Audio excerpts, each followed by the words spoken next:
you're not being resentful about it. You're giving because you're able to give, number one, and you're giving it because you know it's needed, but it's not giving from a place where you feel like they're taking advantage of you, or you don't have really money, but you're giving anyway.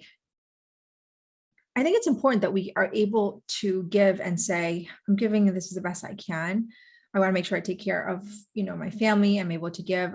You shouldn't feel bad about it. I think that we ought to be generous. I think there's many different ways to be generous besides money. I think kindness and giving from a place where we're giving in freedom is a greater generosity. I think we can give millions of dollars and do it with a heart that's not charitable, with a heart that feels like, well, they're taking advantage of me and we're thinking ill thoughts. I don't think that's really generosity. We can't just make generosity be limited, I think, to money. I think generosity of our heart, generosity of our time, generosity of our prayer, generosity of thinking well of people, generosity of contributing to their capacity to even be resourceful.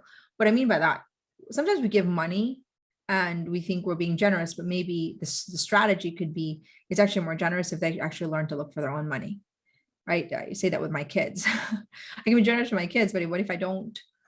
What if a greater generosity would saying, you know what, I'm not going to give that, you should work for it.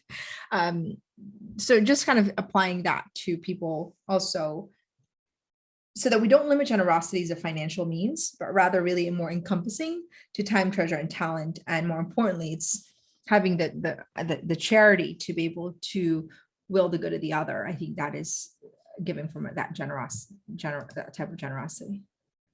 If you like this practical life training in the Women's School, click subscribe so you can get access to more of our practical life training. Also, comment below and let us know what you think so we can hear from you. Don't forget to like this video and share it, because our vision here in the Women's School is to give you practical life training to help you become who you were created to be for such a time as this.